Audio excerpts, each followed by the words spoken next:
On my 18th birthday, all I wanted was to celebrate with my family. They promised they'd be there, every single one of them. But when the day came, their promises turned to dust. Later, I discovered why my stepsister had orchestrated a fake accident, ensuring everyone would rush to her side instead of remembering me. See, Vanessa taunted, her voice dripping with triumph. You may be their biological daughter, but they'll always love me more. My brother Ethan barely glanced up from his phone. What's the big deal?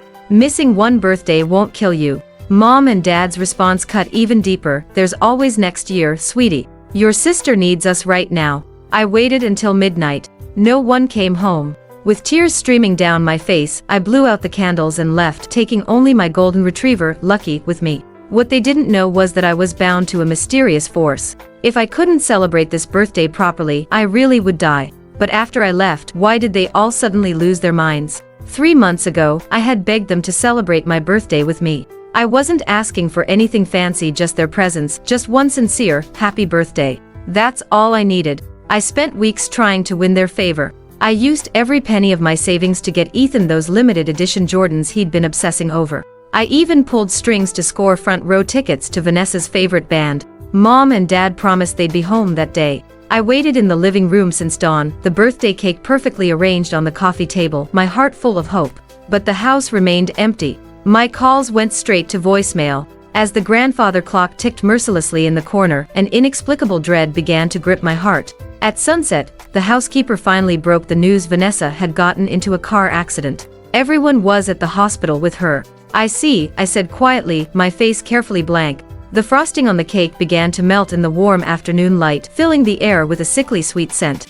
That evening, I tried calling Ethan. Riley, enough with the drama, he snapped. You've been blowing up our phones all day. What's the rush? Missing your birthday won't kill you. Your sister's in the hospital, and all you care about is your stupid birthday. He hung up before I could speak. Next, I tried Mom and Dad. Sweetie, we're still at the hospital, Mom said. We'll celebrate your birthday another time, okay? There will be other birthdays. Right now, your sister needs us. This time, I was the one who hung up. I sat alone in the empty living room from midnight until dawn. My birthday came and went. No one came home. Then my phone rang. It was Vanessa. See what I mean, Riley? Her voice dripped with malice. Who cares if you're their biological daughter?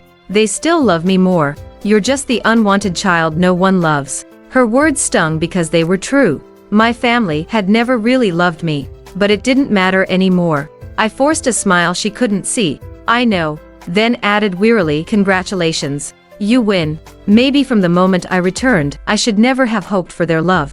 I hung up, wiped my tears, and threw away the cake. From that day on, I would stop begging for anyone's attention.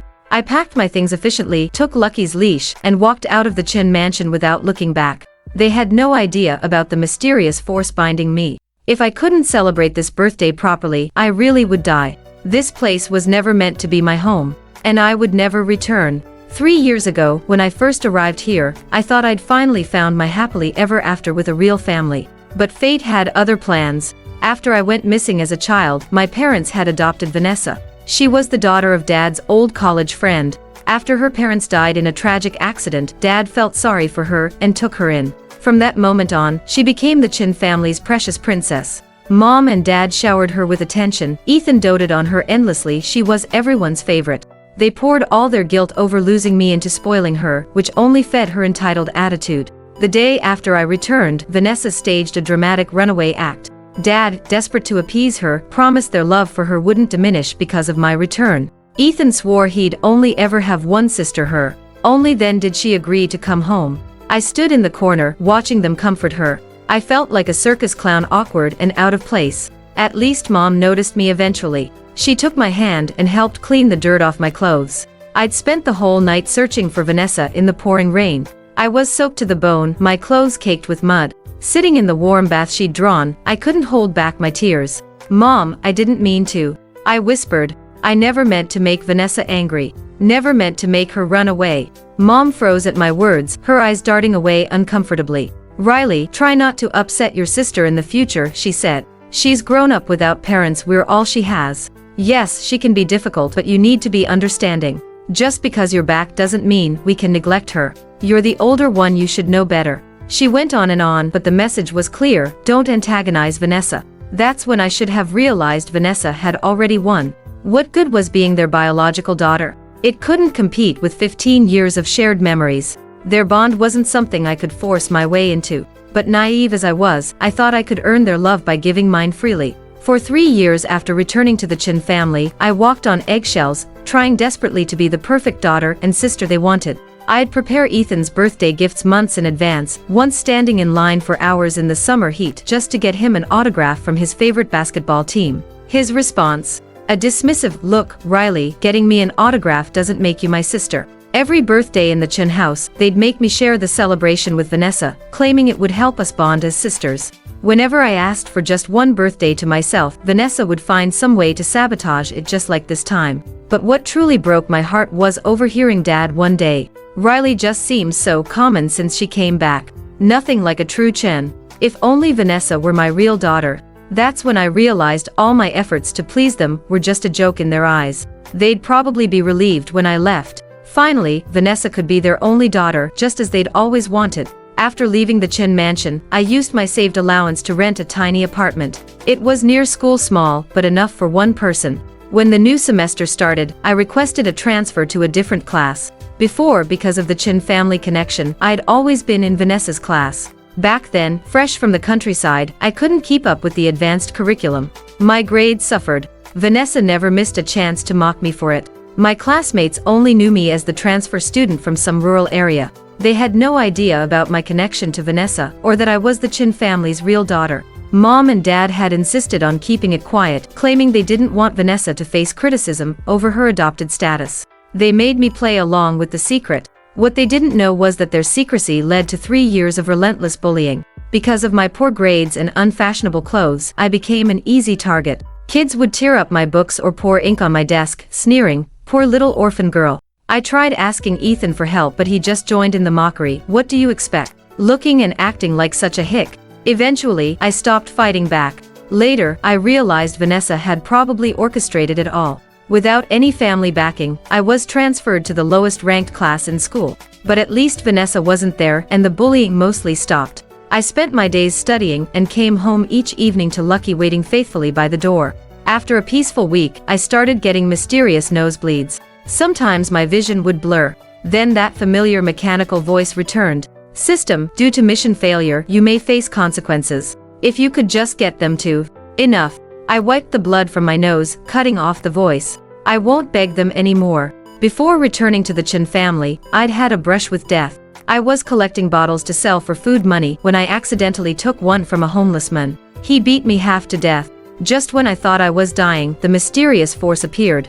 It helped me find my real family and promised that if I could win their love and acceptance, I'd survive past my birthday. Before returning to the Chins, I thought that wouldn't be hard.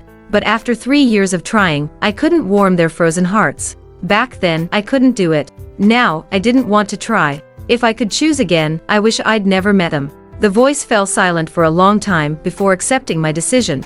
Just when I thought I'd made peace with my fate, my phone exploded with messages. All from Ethan and Dad. "Riley, stop this childish game. Don't think running away will get Mom and Dad's attention. These tricks are pathetic. Riley, enough with the attitude. Where else can you go without us? My patience has limits. If you're not back tomorrow, don't come back at all." I stared at the screen, then quietly deleted the messages, then blocked their numbers. A few days of peace followed before Ethan showed up in person. Someone must have told him where to find me. He was waiting at the school's back gate. He grabbed my arm, his voice harsh. "Riley, what's your problem?" I looked up at him. "Let go, Ethan." His eyebrows furrowed at my words. No matter how much he'd despised me before, I'd always followed him around calling him Big Brother. As if that could make him actually be one. He'd found it annoying at first, but eventually got used to it and let me do it. This was the first time I hadn't called him brother.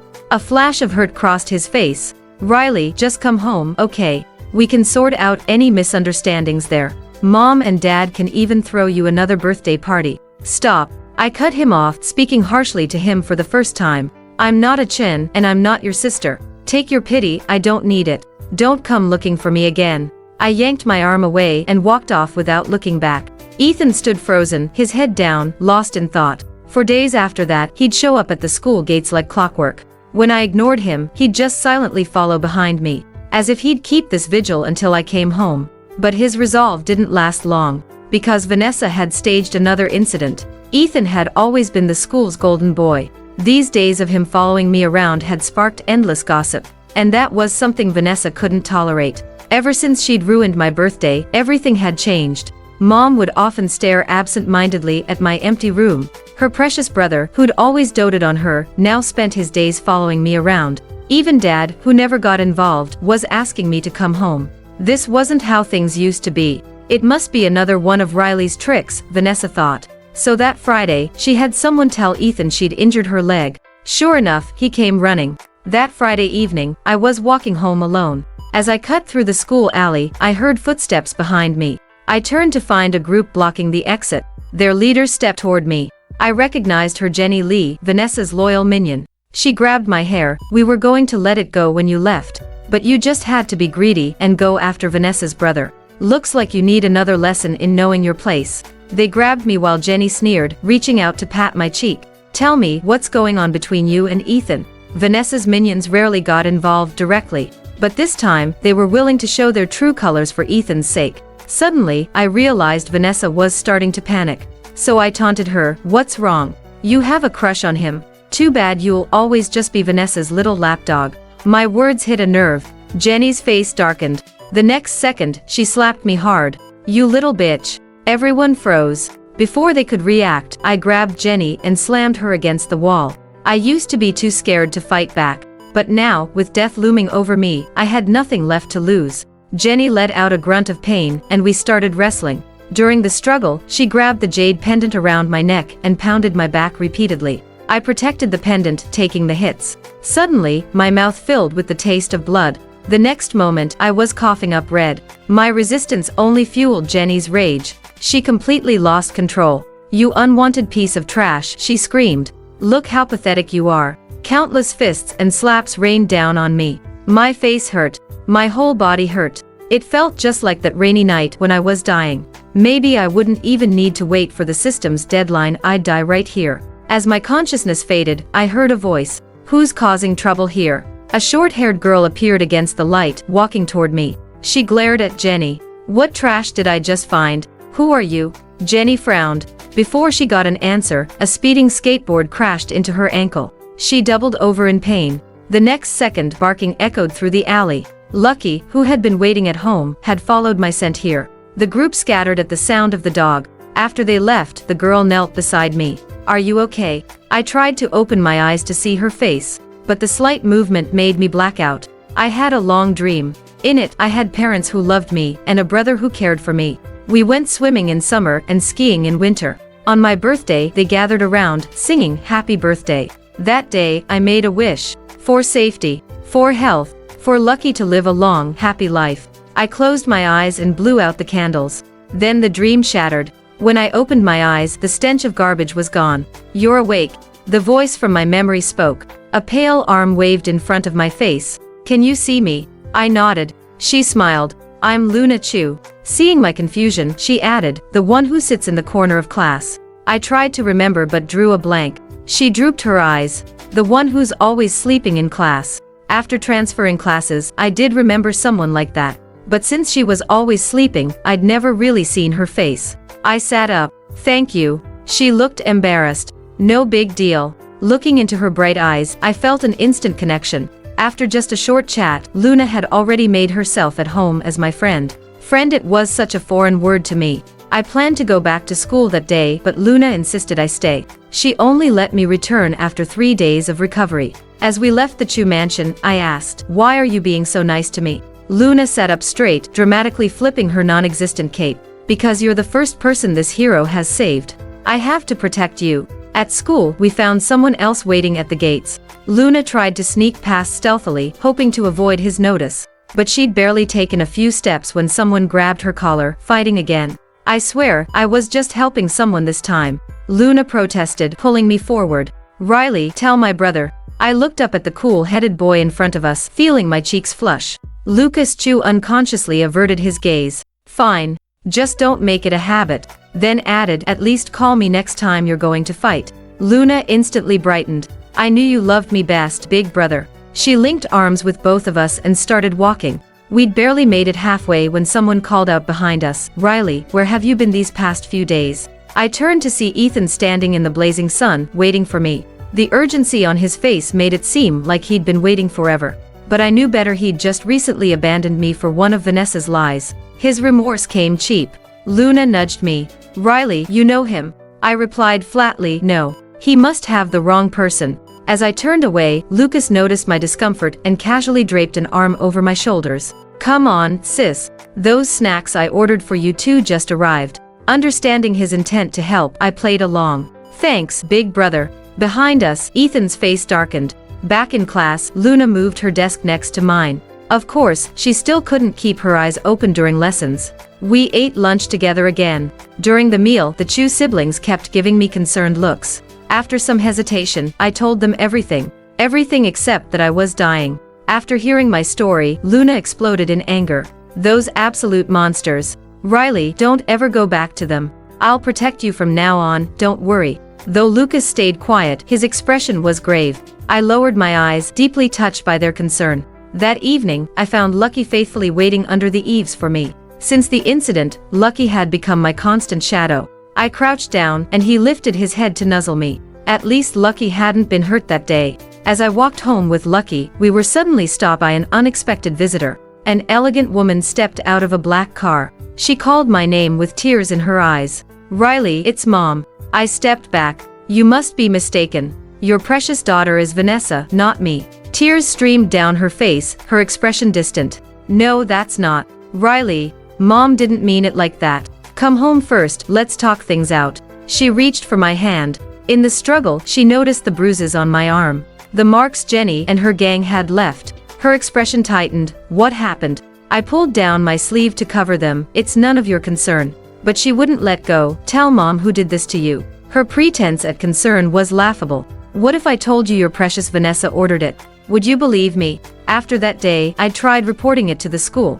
But it was useless. The alley had no cameras, Jenny's family had connections, and with Vanessa's protection, the whole thing was swept under the rug. Hearing this, her face went pale. Vanessa? She would never do something like that. There must be some misunderstanding. Even now, they were still making excuses for Vanessa. Ethan was like this, Mom was like this. In their eyes, Vanessa would always be their innocent little angel, while I was just a temporary guest in their lives. I asked her, "If you had to choose between me and Vanessa, who would it be?" She looked at me, hesitating. "Riley, she's your sister." I couldn't hide my disappointment. "Will you only believe me when I'm dead?" "Riley, enough with the dramatics." Ethan had appeared behind me. His voice was irritated. "Stop threatening us with talk about dying. It's pathetic. Since Mom came all this way, just come back home with." I fought back tears. "Enough." They didn't understand why I left at all. They just put on this act of caring, playing the role of a loving family. Disgusting. Sensing my distress, Lucky started barking at them.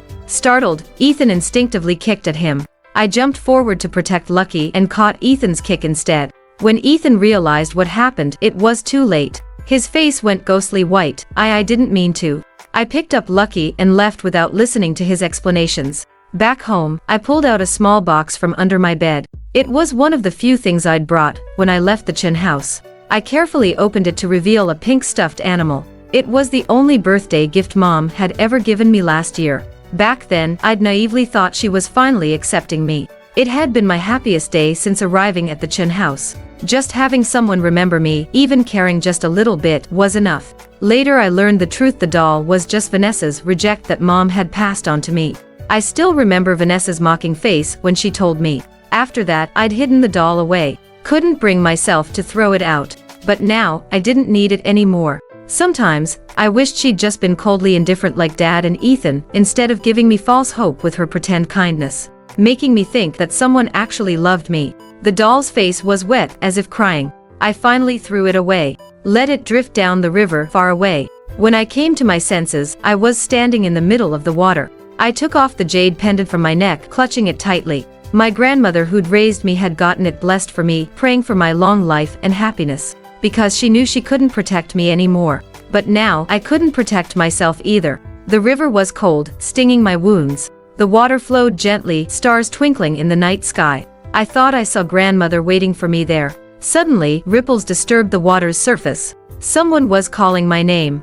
Got you. Someone was pulling me up from the water. Luna frowned. Riley, what are you doing? Your life belongs to me now. I saved it. I won't let you die. I struggled to stand, surprised by her presence. Why are you here? She flicked my forehead. Didn't I promise to bring you snacks? That's why I came. Looking down, I saw she was holding a box of chocolates. The evening breeze made Luna sneeze. She rubbed her nose and urged, Riley, hurry up and get out before I catch a cold. I felt awkward. I'm sorry. As soon as I said it, her eyes went wide.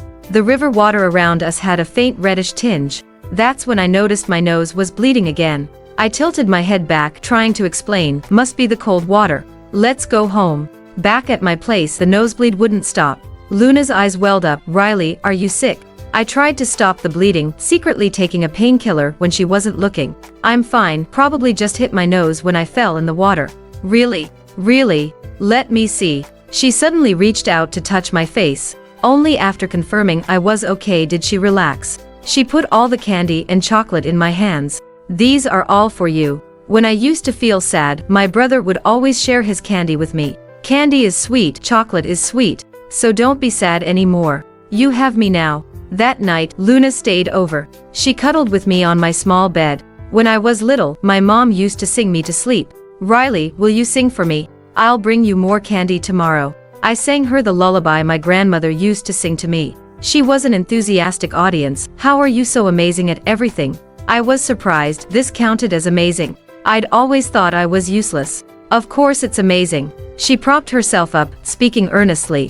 When I learned to walk as a baby, Mom said I was amazing. When I could feed myself, Dad said I was amazing. Then she suddenly hugged me. Your voice is beautiful. How is that not amazing? My eyes grew wet. So this is what it felt like to have a friend, my first chosen family. Through the old window, a full moon shone. In our tiny room, my song filled the air. Before falling asleep, she mumbled drowsily, if you ever miss me, just look up at the sky. She pointed at the moon. That's where I'll be. The next day, Luna and I went to school together. To my surprise, my usually sleepy friend actually opened her textbook. She looked serious. We have mock exams next month. The college entrance exam wasn't far off either. After thinking for a moment, she said, Riley, you wouldn't want me to do too badly, right? She blinked at me like a little rabbit. After that, we made a pact to study together after school. Lucas would join us sometimes. The pressure of senior year quietly settled on everyone's shoulders. I went through my routine of studying and eating, but I could still feel my life force draining away.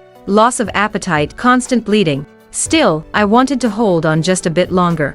If only I could make it through the college entrance exam. Luna used to be so disinterested in tests, but these days she was surprisingly focused. Like now, she was wrestling with a calculus problem.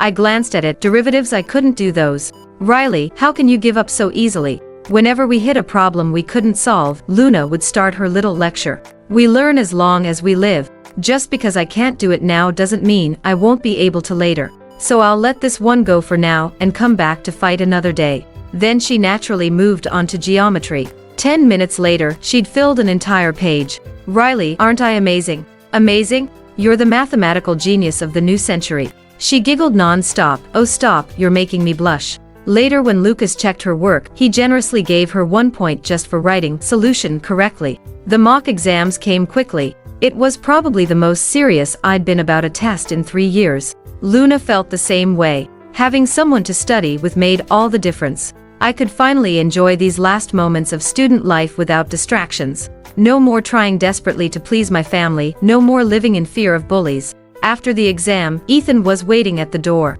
As soon as I came out, he walked toward me, holding what looked like a gift. Suddenly, Vanessa appeared, casually taking his arm. Brother, you're here so early today. Ethan's face froze. He hadn't expected Vanessa to be at this exam site. He instinctively hid the gift behind his back, his eyes evasive. When he didn't respond, Vanessa followed his gaze and saw me. She went pale, unconsciously letting go of his arm. This sibling act, how many times had they performed it in front of me? It used to hurt. Now it just made me sick. I gave them one glance before turning away. Ethan pushed Vanessa aside, hurrying after me. Riley, Mom misses you so much. She asked me to bring you this gift. Could you maybe come see her? He spoke carefully, completely different from before. I maintained my distance. Mr. Chen, you must have the wrong person. I don't have any family. What do you mean? We're right here. Luna's voice came from behind. Lucas naturally stood beside me. Sis, who are these people? Suddenly, I felt incredibly brave.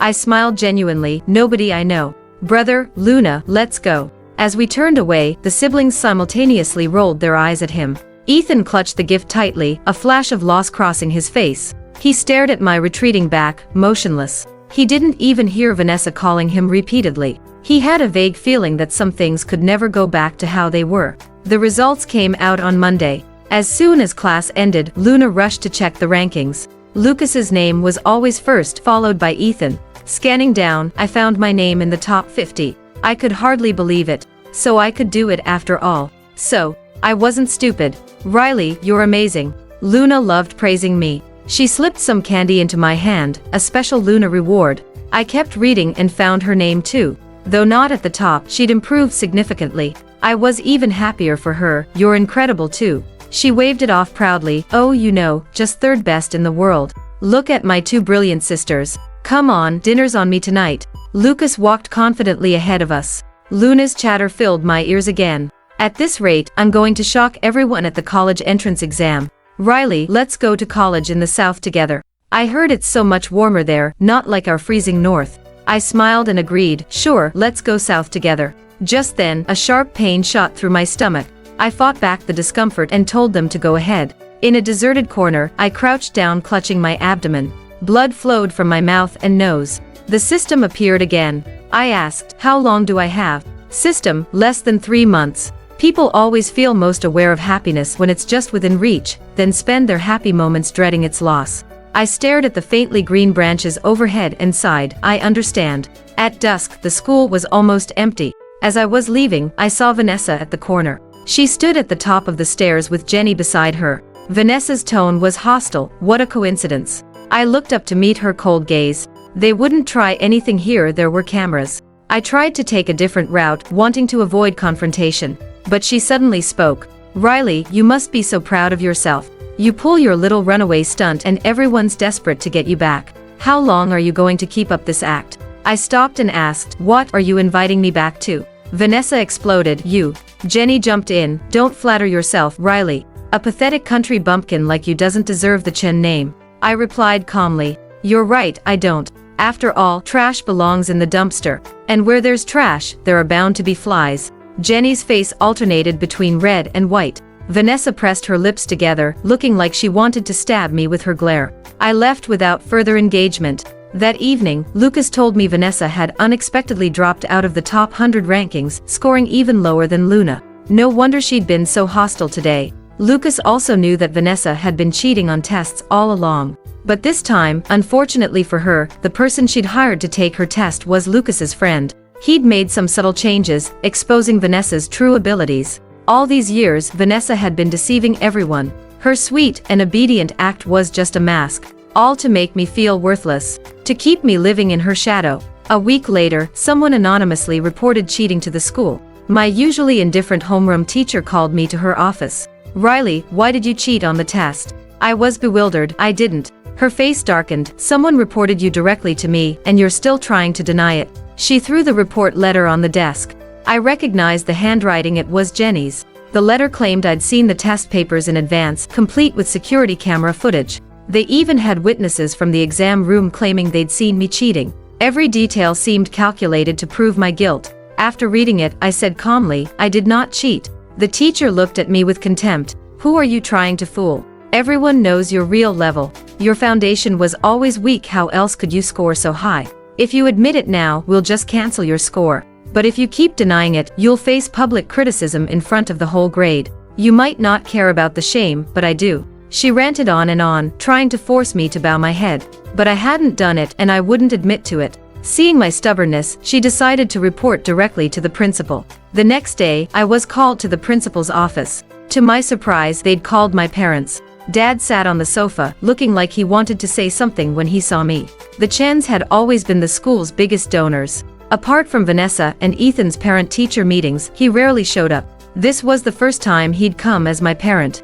I thought he was here to support me. Until he said in front of all the teachers and the principal, Riley, come apologize to your teachers. I froze. So Dad didn't believe me either. He was only here because he was worried my cheating would embarrass the Chin family. My heart turned bitter. I didn't cheat. Dad frowned, unconvinced. Didn't cheat? Then how could you possibly score so well? Riley, be good and admit your mistake. The teachers will let it go for my sake. Sister, Dad came here to help you. Just admit it and be done with it. Vanessa appeared behind me, playing the poor innocent again. Ethan stood beside her, lips pressed tight, saying nothing. I stood in the center, forced to endure everyone's stares. Dad sat up high, wearing an expression of condescension, as if I wasn't his child, but a servant he'd graciously decided to pardon.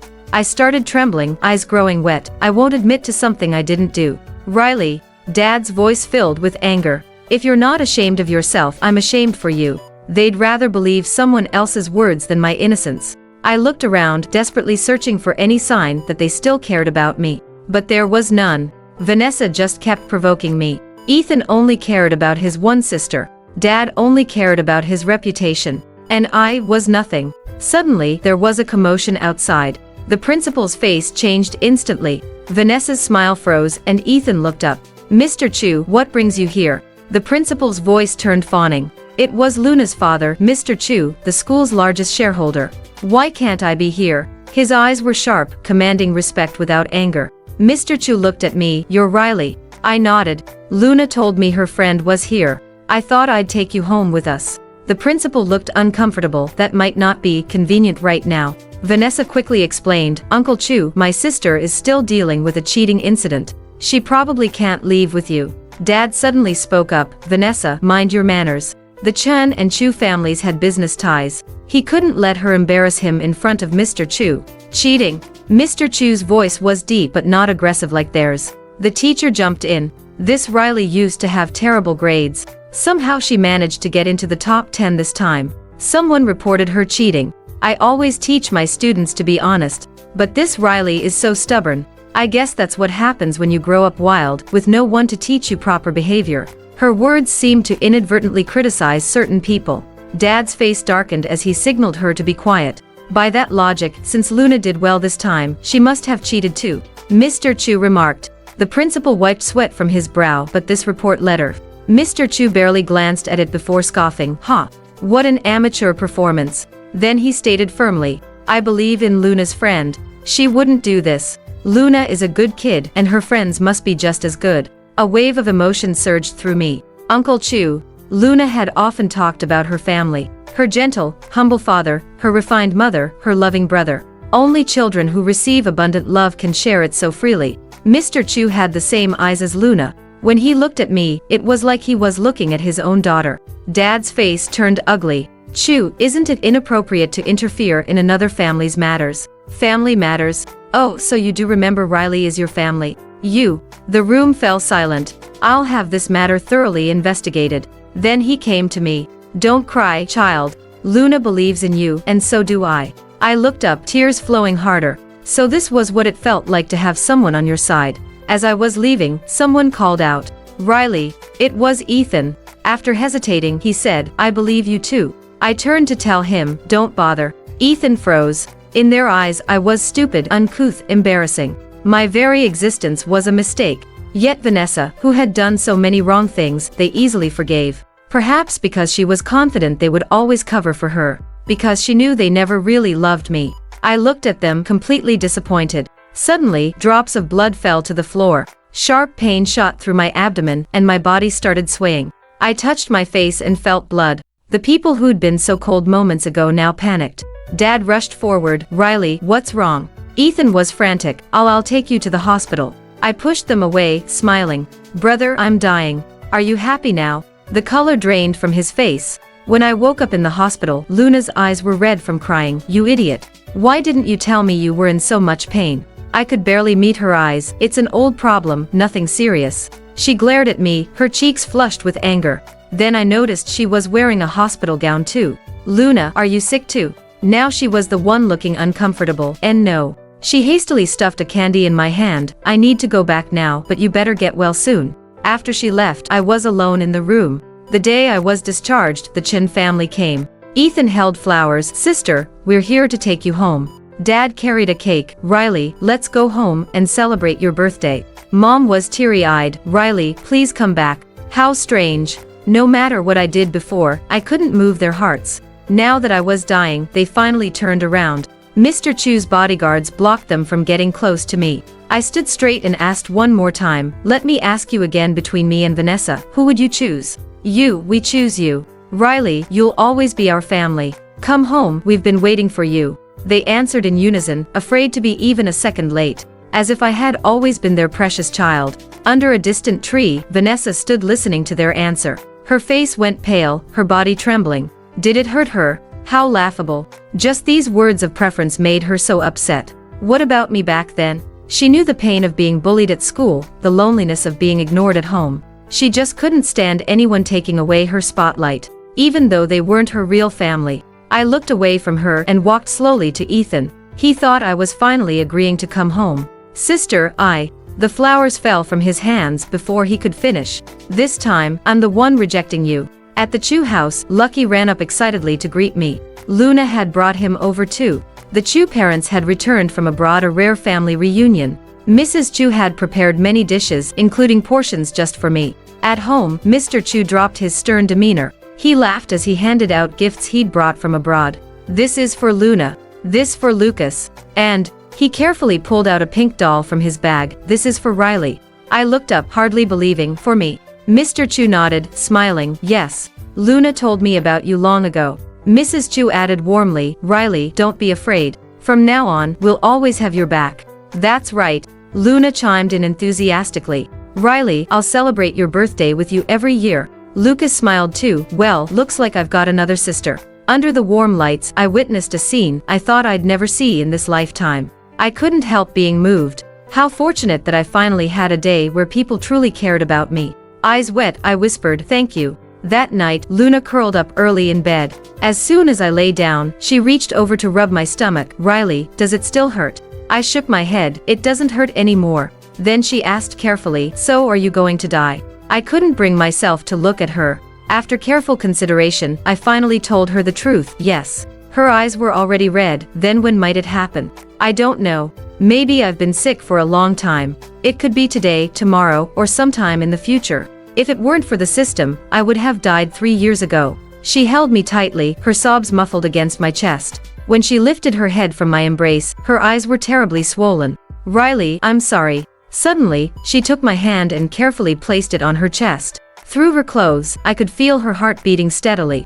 Actually, I've been lying to you too. A sense of dread rose within me. She clutched her chest. I've had a weak heart since I was little. The doctors said I could die at any time. My parents didn't believe it. They took me everywhere seeking treatment. That's how I've managed to survive until now. But I'm not always that lucky. It could be today, tomorrow, or sometime in the future. She sat up, holding a small pouch filled with candy. Opening the zipper revealed various medications mixed among the sweets. Perhaps mixing candy with medicine made it less bitter. Riley, don't cry. Have some candy. I felt awkward, my voice trembling. Does it hurt? Seeing you cry makes me feel a little pain too. Luna raised her hand to wipe away my tears. No wonder Mr. Chu came that day. She had planned it all along. Tears flowed fiercely down my face. I took off the jade pendant from my neck and put it on her. Grandma, could you please pray for her safety? She lay on her pillow, watching me quietly. Riley, sing me another song. Okay. Luna loved lively activities. Last month, she signed up for a talent show. After much persuasion, she got me to practice with her for quite a while. Since childhood, she had loved tinkering with various instruments. Guitar, piano, violin, she could play them all. But due to her health, she never got to complete a formal performance. This time, though, she didn't want to miss her chance. That year, there was a particularly popular song. One day after school, this line played on the campus radio. I once lost myself in the vastness of the world, drowning in its dreams. She loved it. So, she arranged a performance. She would play the piano, and I would sing solo. It was one of the happiest times of my life. Having someone to study with, someone to grow with. Immersed in those moments, it felt like life wasn't slipping away. On the last day of rehearsal, early summer had arrived. Outside the window, a gentle breeze rustled through the leaves. She said it was the sound of the wind rising. Every time I fell asleep, I worried I wouldn't wake up the next day. After all, the pain was unbearable. I often couldn't stop coughing up blood, and my vision grew increasingly blurry. Sometimes at school, Luna would tease, Riley, you're as pale as a vampire. I would just hum in response, not annoyed, but still not as pale as me. Her words were still playful, but her eyes lacked their usual sparkle. On the day of the performance, Luna went to the equipment room first to set up. I waited in the dressing room. Luna had chosen my performance outfit. She said I looked best in white. Since childhood, I had dreamed of wearing a beautiful dress one day, to dance among crowds, as if that would make me shine too. But in the 3 years since returning to the Chen family, I never had the chance. During the wait, Luna sent me a message. Riley, my chest hurts a bit. Could you get my medicine from the classroom? Sometimes when she got caught up in practice, she would forget to take her medication. Worried something might happen, I didn't dare waste a second. Back in the classroom, I found her white pill bottle. Just as I picked it up, there was a sound from outside. The next second, someone maliciously locked the classroom door. At the same time, the host's introduction echoed from the auditorium. The show had begun. The teaching building was empty. I was trapped here. Through the glass, I saw a blue figure outside. I tried calling out, "Vanessa." The figure moved slightly but didn't speak. Even now, she wouldn't let me go. The door was locked tight, I couldn't get out. So I started frantically banging on the door. "Vanessa, let me out." Usually, I could tolerate whatever tricks she played on me. But not today. I had no time left. Luna had no time left. Impossible. Vanessa's piercing voice came through. She couldn't help but accuse. "Riley Chen, didn't you say you were going to die? So why aren't you dead now? Why did you come back? Why did you come back to steal my mom and dad, to steal my brother?" Vanessa stood outside the door, screaming herself hoarse, completely unlike her usual well-behaved image. "They used to love me the most. They used to love me the most. Do you know, ever since you got sick they've all gone crazy. Dad doesn't even go to the company anymore, running around every day looking for doctors for you. Mom cries all day long. Brother follows you around everywhere. Nobody cares about me at all. It's all because of you." As her voice stopped, intense pain struck me. I steadied myself against the desk, head down. When I opened my mouth, blood trickled from the corner. Drop by drop, the white dress was stained red. I couldn't speak anymore. Tears fell in large drops. Was it my fault? But I was their real family member all along. The music started in the distance, I wouldn't make it in time. Vanessa continued her endless insults. My consciousness was gradually fading, until I heard a familiar voice. "Vanessa, what are you doing here?" Hearing Ethan's voice, Vanessa froze for a moment. Ethan frowned and asked, "Have you seen Riley?" She avoided his gaze. "Haven't seen her." Just as Ethan was turning away, I struggled to stand up. "Brother." He stopped, approaching the door. "Is that you, Riley?" Fighting through the pain, I said hoarsely, "Please help me." Ethan turned to Vanessa and shouted, "The key, give it to me." Vanessa was scared but still refused. "No way." Then she threw the key into the lake below. Ethan's face darkened. The next second, a sharp slap rang out. "Why would you do this?" Vanessa was still in shock. She couldn't believe that her brother, who had always doted on her, would actually hit her. Vanessa's voice was choked with tears. "I know that today Mom and Dad will tell everyone that Riley is their real daughter. I won't be your sister anymore." "Why?" She couldn't accept it. "When I was bullied as a child, didn't you say you'd be my brother forever? Was it my choice not to have parents? You all promised to take care of me for life. But why are you all abandoning me now?" Despite her words, Ethan's expression didn't soften at all. He stared at her. "So because of this, you've been hurting Riley all along." Vanessa's expression froze. You knew." Ethan's eyes turned cold, the atmosphere around him dropping to freezing. Suddenly, he broke the glass window with his bare hands. Again and again, blood seeping through the cracks. "Riley, come here." He reached out to me, his hands still dripping blood. I stood up, struggling to walk toward the window. When I finally reached the auditorium, the performance was nearly over. The stage lights fell on her, so lonely, like an angel fallen from heaven. As the melody ended, she stood and bowed. Then she came down from the stage, slowly walking toward me. I cried, "I'm sorry." She shook her head, smiling, and asked, "Did I play well just now?" I nodded desperately, tears streaming down. Don't cry." She raised her hand to wipe my tears. That's when I noticed her hands were covered in injuries. "What happened?" I'm a bit clumsy. When I was looking for you earlier, I fell. Then it must have hurt when you were playing." Her eyes immediately reddened, a little bit. "But I was pretty amazing, wasn't I?" I nodded, super amazing." She smiled again. "That's good. I didn't disappoint Mom and Dad either." The next second, she suddenly leaned against me. "I'm so tired. Let's go home." "Okay." After that day, Vanessa was driven from home. Unable to handle the shock, she completely lost her mind. At the same time, Ethan discovered what Jenny and the others had done to me before. Whatever method he used, those people were forced to leave school. I couldn't go to school anymore, so I spent every day watching over Luna. Luna couldn't get out of bed, so she talked with me all day long. It was as if we were trying to say everything we hadn't said in this lifetime. Until the day of her surgery, when she no longer had the strength to speak. So she wrote down everything she wanted to say. Luna's letter. Riley, I don't think you know. We met a long time ago, didn't we? When I was 7, I ran away from home once. Because the kids at school didn't like me. They always threw things in my bowl. They said that a sick child like me would only be a burden to my parents, that no one would love me. So I ran away, taking my candy pack with me. But I was too little, got tired after just a few steps.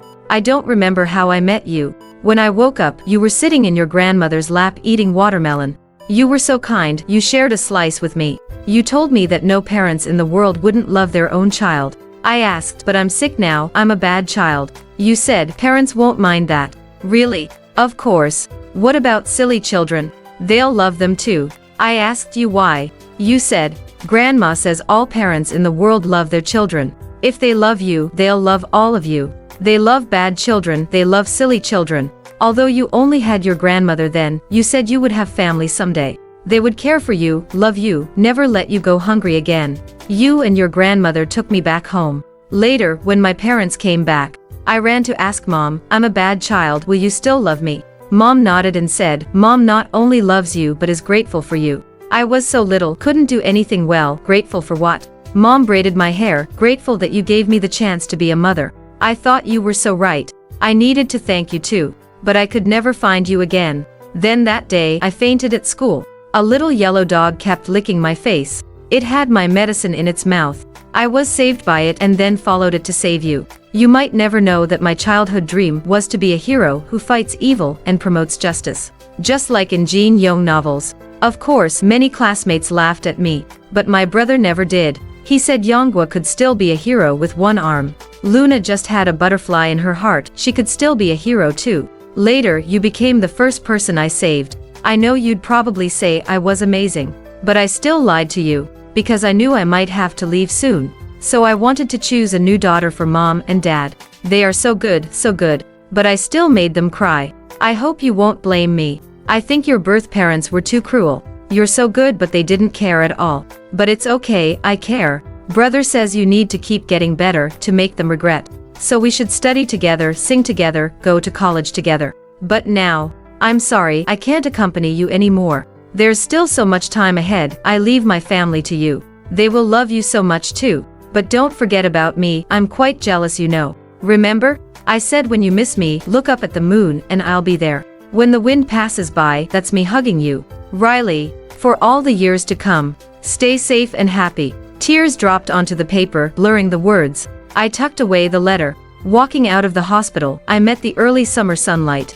And there stood an emaciated woman. She held a tattered doll, her eyes clouded. Her voice was hoarse, have you seen our Riley? I didn't answer, just shook my head. She clutched the doll, turning to other directions. Riley, where are you? I've come to celebrate your birthday. Lucas told me that since the Chin family revealed my identity, they'd been searching everywhere for me. Dad neglected the company, running around contacting various doctors, until he got into a car accident due to fatigue driving. Mom cried all day until she lost her mind.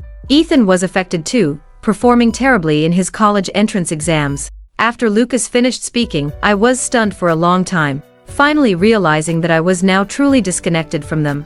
At night, I returned alone to my rented room. This was my sanctuary. I hugged the candy box Luna gave me, lying quietly on the bed. I needed to rest well to see Luna tomorrow. The moon rose as usual, brightening everything outside. The system's presence gradually weakened, until finally, it disappeared. As I closed my eyes, Lucky came. It nuzzled me as it used to, but got no response. I remembered the nursery rhyme Grandma used to sing. Little dog, listen to the doggy song, yellow dog, come home when it rains. I too, need to go home now. The world turns, the sun and moon illuminate all. Some remain forever young,